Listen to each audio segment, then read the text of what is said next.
సమయంలో పరిశుద్ధ గ్రంథం నుండి లూకా సువార్త 18వ అధ్యాయము 1వ వాక్యాన్ని చదువుకుందాం.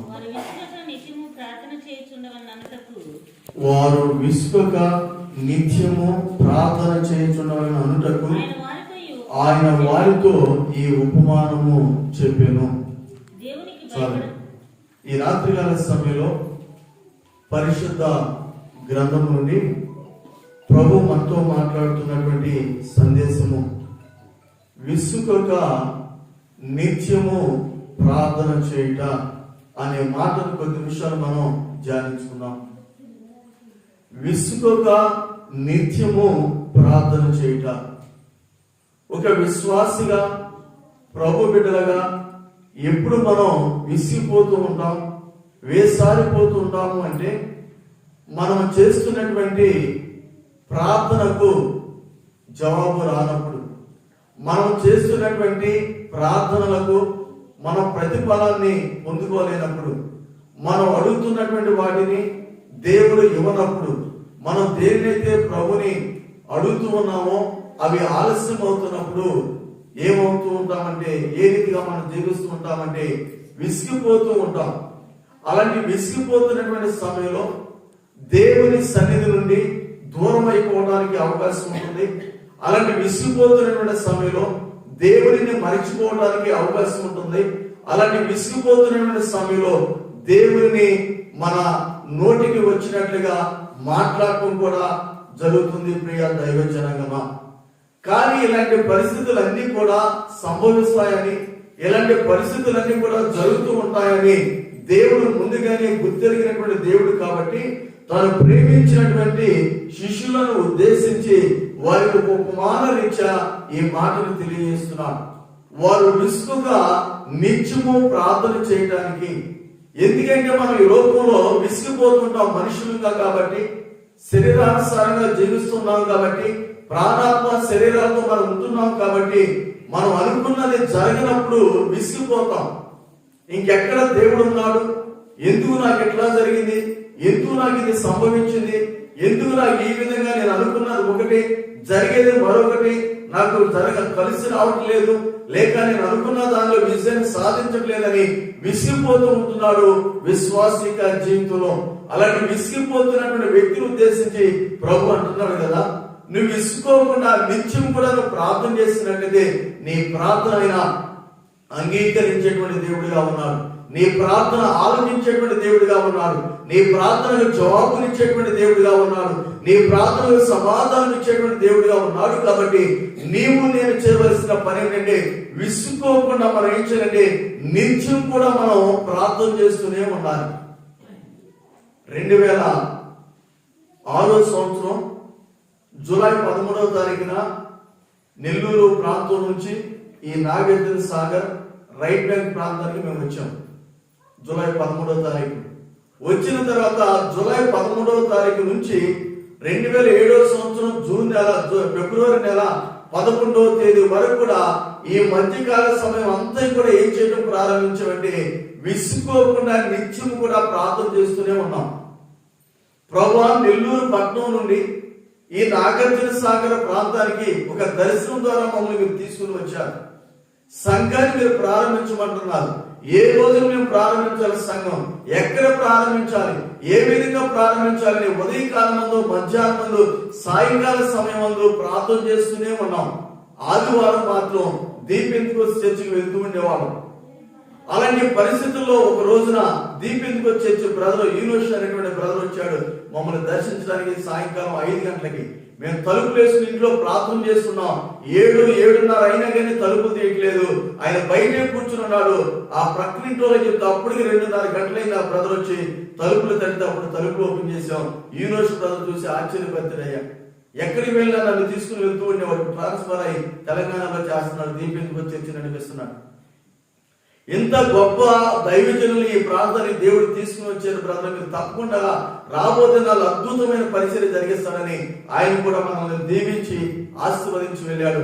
ఆ తర్వాత ఫిబ్రవరి 11వ తారీఖున దేవుడు ఆరాధన 2వ ఆదివారం వచ్చింది. మీరు ఆరాధన ప్రారంభించండి మీ గృహంలోనని దేవుడు బయలుపరిచాడు.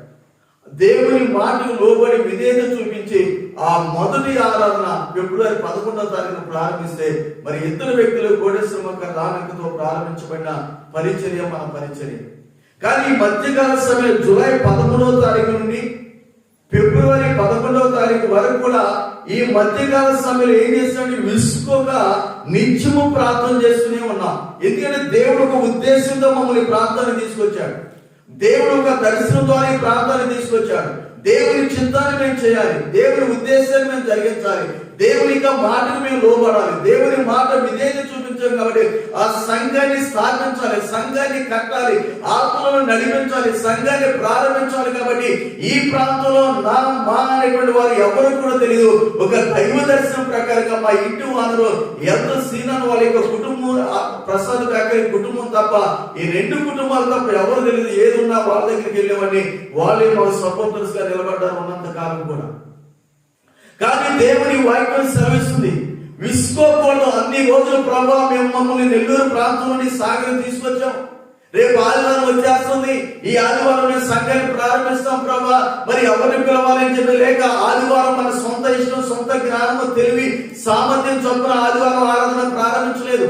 దేవుని వాక్కు కోసం, దైవ దర్శనం కోసం, దేవుని ప్రత్యక్షత కొరకు ఎదురు చూస్తూ ఆ మాసములు అన్ని కూడా విసుకోకుండా నిత్యం కూడా ప్రార్థన చేస్తూనే ఉన్నాము. ప్రియ దైవ జనమా, ఆ ప్రార్థన ఫలితంగానే గ్లోరీ ఆఫ్ క్రైస్ట్ అనేటువంటి సంఘాన్ని దేవుడు మనకు అనుగ్రహించున్నాడు. ప్రభువు మహిమ కలుగును గాక.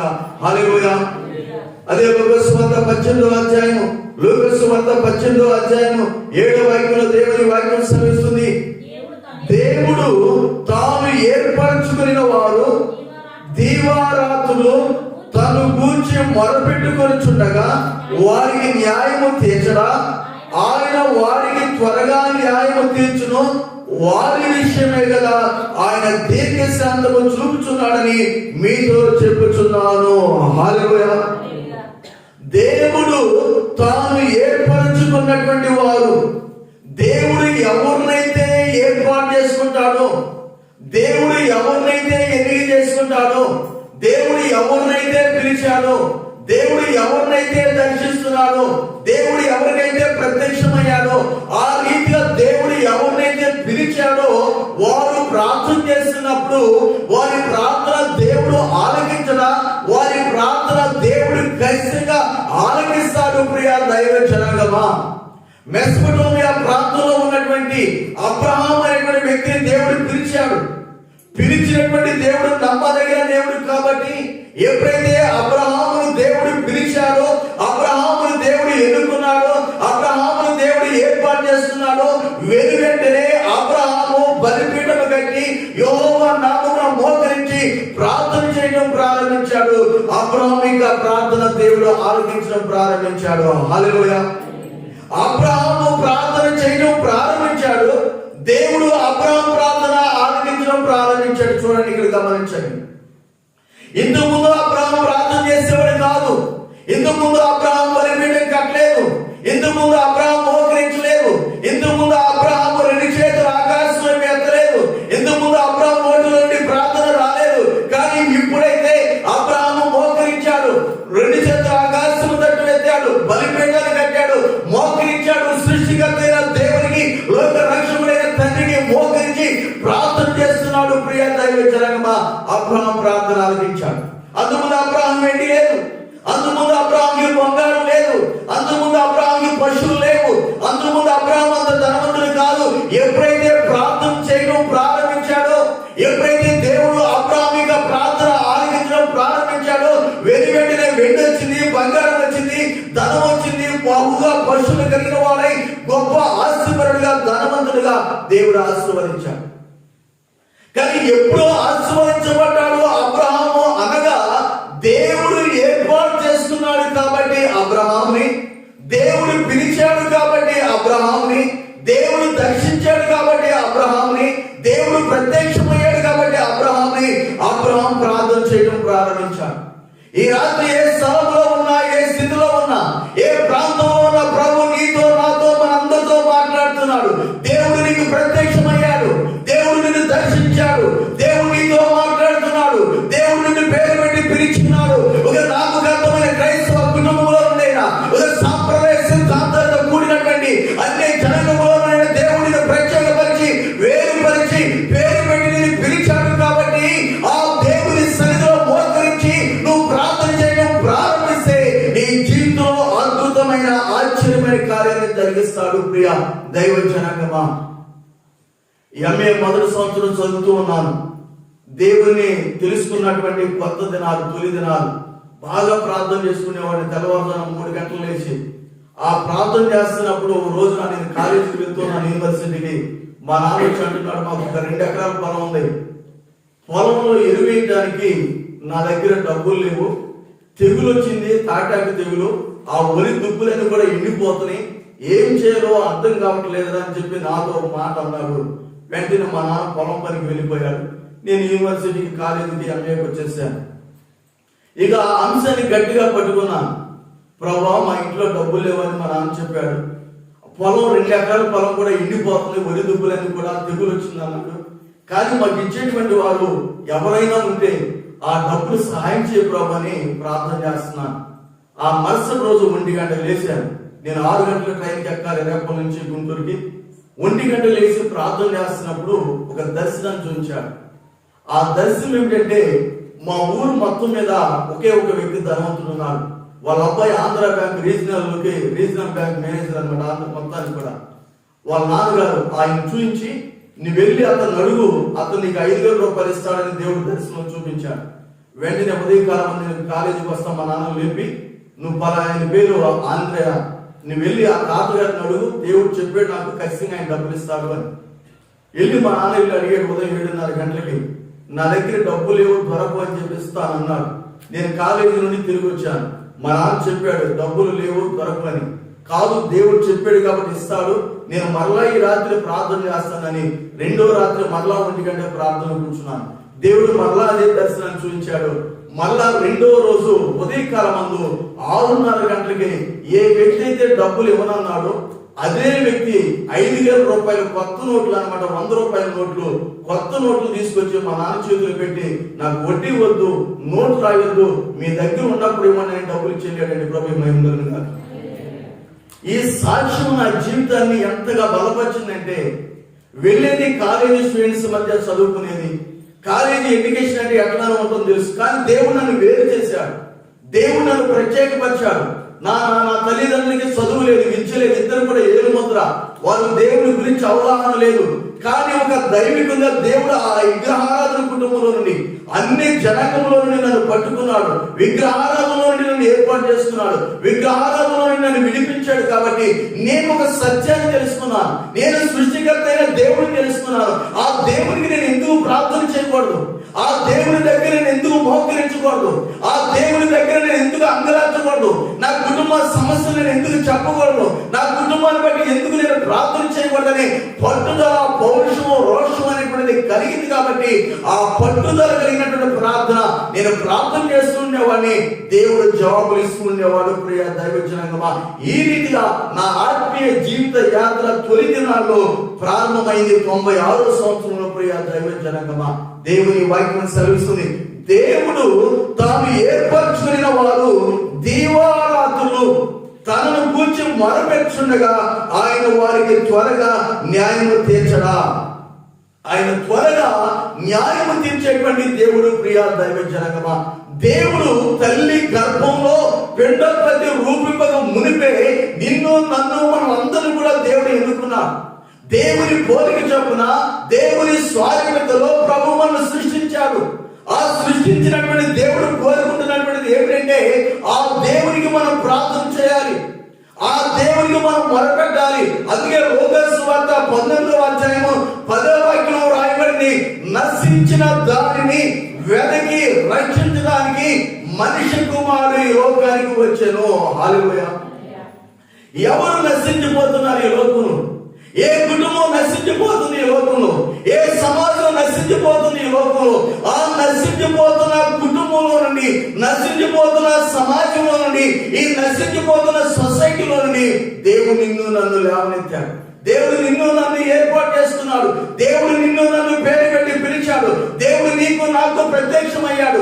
దేవుడు నిన్ను నన్ను కూడా దర్శిస్తున్నాడు. కాబట్టి మనం మౌనంగా ఉండేటువంటి దినాలు కాదు ప్రియ దైవ జనాంగమా. మనం మౌనంగా ఉండేటువంటి సమయం కాదు. మనం మౌనంగా ఉండేటువంటి సంవత్సరాలు కాదు. మనం మౌనంగా ఉండేటువంటి ఇక సందర్భం కాదు. కాబట్టి మనం ఏం చేయాలంటే మన నోటిలో నుండి, మన పెదాల నుండి దేవుని సన్నిధిలో మోకరించి పరిశుద్ధమైన మాటల ద్వారా, పవిత్రమైన మాటల ద్వారా దేవుని అడిగేటువంటి అనుభవంలోనికి, దేవుని సన్నిధిలో మోకరించేటువంటి అనుభవంలోనికి రావాలని ప్రభు వాక్యం సెలవిస్తుంది. ప్రార్థన అనగా దేవునితో మాట్లాడుట, ప్రార్థన అనగా దేవునితో ముచ్చరించుట, ప్రార్థన అనగా దేవునితో సంభాషించుట. మనం దేవునితో మాట్లాడాలి. ఉదయకాలంలో 5, 6, 4 గంటలు మనం లేస్తున్నాం. రాత్రి పూట 10, 11, 12 గంటలకు పడుకోవచ్చు. ఈ మధ్య కాలంలో ఈ 12 గంటల సమయంలో ఎంత సమయం మనం దేవునితో మాట్లాడుతున్నాం? ఎంత సమయము భర్తతోనైనా, భార్యతోనైనా, పిల్లలతోనైనా, ఇరుగు పొరుగు వారితోనైనా, స్నేహితులతోనైనా, ఫోన్లతోనైనా ఎంత సమయం మనం మాట్లాడుతున్నాం? దేవుడు మన నుండి కోరుకునేది ఏమిటంటే దేవుడితో మాట్లాడటానికి ఆయన ఇష్టపడతాడు. దేవుడితో మాట్లాడాలని ప్రభు కోరుకుంటున్నాడు. నువ్వు దేవుడితో మాట్లాడితే నీకు లాభము, దేవునితో నువ్వు మాట్లాడితే నీకు ప్రయోజనము, దేవునితో మాట్లాడితే నీకు ఆశీర్వాదకరము, దేవునితో నువ్వు మాట్లాడితే నీకు దీవెనకరము, దేవునితో నువ్వు మాట్లాడితే నీకు మేలు కలుగుతుంది. ప్రియ దైవ జనాంగమా, యోబు కుటుంబం ఉంది. భర్త ఉన్నాడు, భార్య ఉంది, 7 కొడుకులు ఉన్నారు, 3 కుమార్తెలు ఉన్నారు. మొత్తం 10 మంది సంతానం. ఈ 10 మంది కుటుంబంలో 7 కొడుకులు, 3 కుమార్తెలు, 10 ప్లస్ తల్లిదండ్రులు, 2 12 మంది. ఈ 12 మందిలో ఎవరు బలంగా ఉన్నారు, ఎవరు దేవుడితో ముఖాముఖిగా మాట్లాడే వ్యక్తిగా కుటుంబంలో ఉన్నారు అంటే ఇంటి యజమానుడైనటువంటి యోబు అనేటువంటి భక్తిపరుడు, యోబు అనేటువంటి వ్యక్తి దేవుని యందు భయభక్తులు కలిగి ప్రతి రోజు కూడా ఉదయకాలం మందు, వేకువజామునే, ప్రాతకాల సమయంలో లేచి, అరుణోదయంలో లేచి దేవునికి మొరపెట్టుకునేవారు, దేవునికి ప్రార్థన చేసుకునేవారు, భార్య కోసం ప్రార్థన చేసేవాడు, 7 కొడుకుల కోసం ప్రార్థన చేసేవాడు, 3 కుమార్తెల కోసం ప్రార్థన చేసేవాడు. ఎందుకు ప్రార్థించేవాడంటే దేవుడు యోబును ఊజు దేశమందు ఏర్పాటు చేసుకున్నాడు. దేవుడు యోబుని ప్రత్యక్షపరుచుకున్నాడు.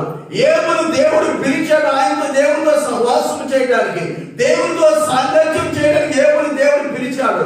యోబుకి ప్రత్యక్షమైన దేవుడు కాబట్టి యోబు సత్యాన్ని తెలుసుకున్నాడు. కాబట్టి భార్య ప్రార్థన చేసినా చేయకపోయినా, 7 కొడుకులు ప్రార్థన చేసినా చేయకపోయినా, 3 కుమార్తెలు ప్రార్థన చేసుకున్నా చేసుకోకపోయినా, భర్త అనబడినటువంటి యోబు మాత్రం దేవుని సన్నిధిలో మోకరించి ప్రార్థన చేసేవాడు.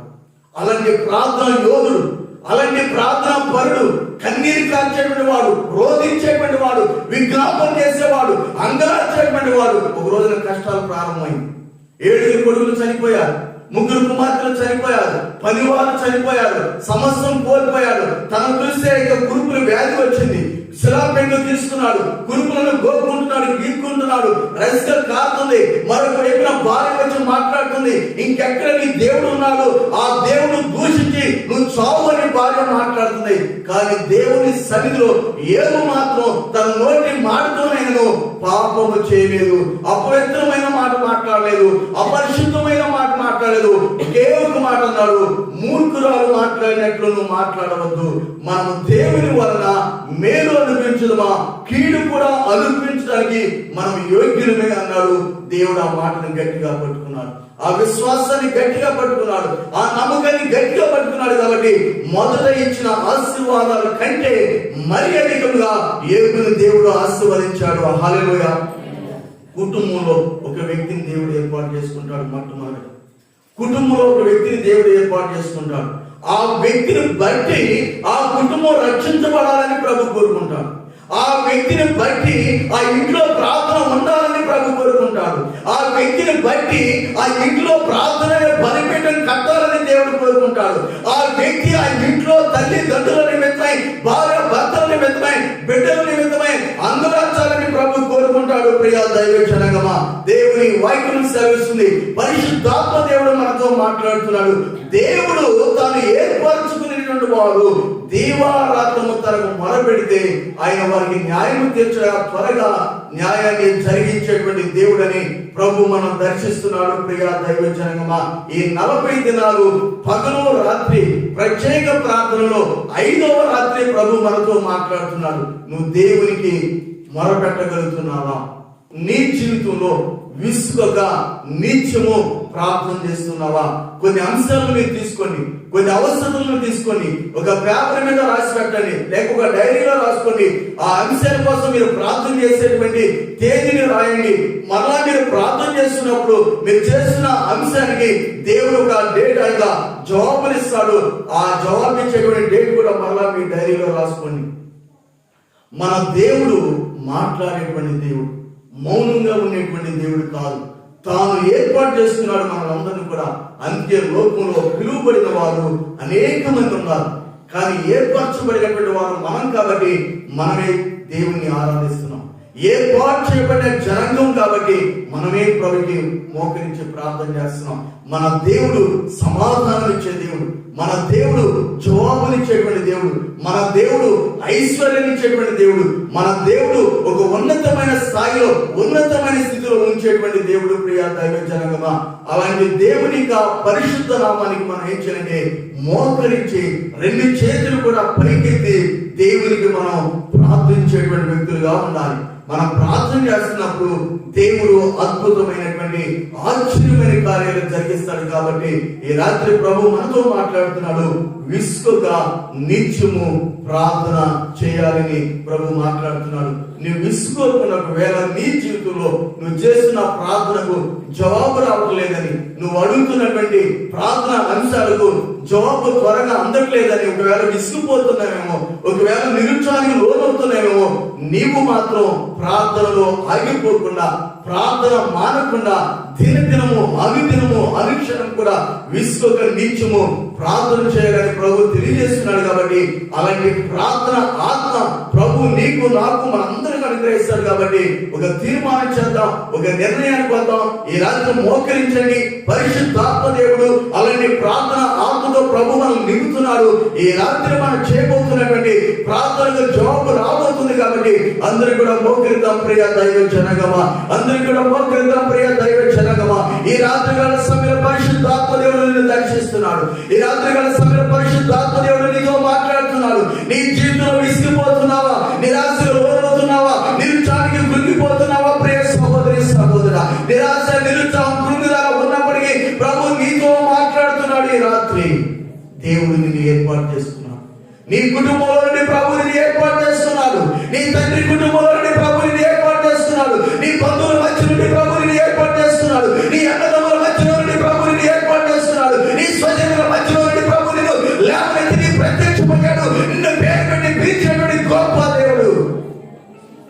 ఆ దేవుడు అంటున్నాడు, ఈ రాత్రి దేవారాత్రులు నాకు మొరపెట్టినట్లయితే, దేవారాత్రులు నాకు మొరపెట్టినట్లయితే, దేవారాత్రుల సంఘంలో గోజాడినట్లయితే, దేవారాత్రుల సంఘంలో ప్రార్థన చేసినట్లయితే నీ ప్రార్థన త్వరగా ఆలకించి నీ ప్రార్థన జవాబును దయచేయబోతున్నానంటున్నాడు ఈ రాత్రి. ప్రియ దైవ జనాంగమా, ఎంతకాలంగా విసిగిపోతున్నావు, ఎంతకాలంగా ప్రార్థన విసిగిపోతున్నావు? ప్రతిరోజు ప్రార్థన చేయాలా? ప్రతిరోజు ప్రార్థించాలా? ప్రతిరోజు ప్రార్థించాలి. నీలో విసిగిపోతున్నావా? విసిగిపోవద్దు ప్రియ సహోదరి సహోదరా, విసిగవద్దు అని ప్రభు సెలవిస్తున్నాడు. నేను ధైర్యపరుస్తున్నాడు, నేను బలపరుస్తున్నాడు. ఈ రాత్రి ప్రభు నీతో మాట్లాడుతున్నాడు. ప్రార్థన చేసుకున్నాం. మహోన్నతుడైన దేవా, మీకు వందనాలు, స్తోత్రాలు తండ్రి. మీ అపారమైనటువంటి ప్రేమ చేతనం, మీ ఉచితమైనటువంటి కృప చేతనం ప్రభు, ఈ రాత్రి కాల సమయంలో పాస్టర్లు రావడానికి మీరు ఇచ్చిన కృపను బట్టి మీకు వందనాలు. మీరు చెప్పినటువంటి మాట విసుగక నిత్యము ప్రార్థన చేయాలనే మాట నాతో మాట్లాడారు, మా అందరితో మాట్లాడారు ప్రభా.